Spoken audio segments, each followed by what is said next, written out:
Lauren, I'll just interrupt you for a moment to note that the House did just pass the bill. In fact, with one Democrat. How about it? Jared Golden, the congressman from Maine, deciding to cast a vote for this continuing resolution. I don't know if that surprises you at all, Lauren. He's obviously one of the very vulnerable swing district Democrats. Yeah, so I mean, it surprises me, but I haven't done a ton of politicking in Maine recently, so maybe I'm not the best judge for that. Record their vote by electronic device. It's a 5-minute vote. Just putting a quick ear on the floor here as they get it done. There was a round of applause. Donald Trump is still talking to the Business Roundtable.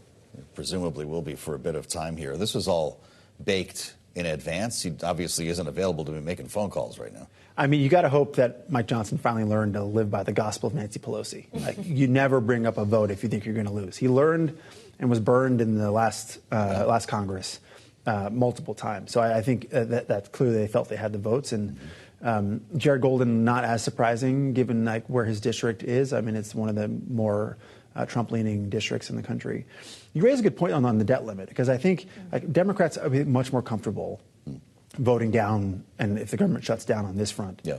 The debt limit, I think, is something that philosophically recognize like the responsibility to keep the government, to not mess with the debt limit, and the full faith and credit of the U.S. government not being questioned. So I think there's another leg for that to unfold. I think the Democrats will probably, and if it comes to a fight like that, will keep will raise the debt limit. It just is tough when you've had the well poisoned so poorly with the DOJ and all the cuts and just blatantly violating congressional authority on spending.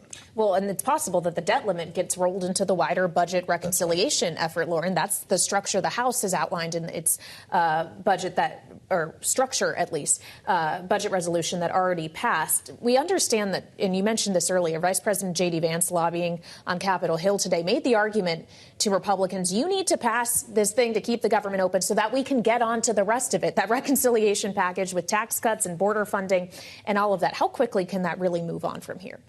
I mean, very quickly. They can go ahead and they've been working on this for a while. So, you know, the big, beautiful bill and everything else. So, I've heard that one twice.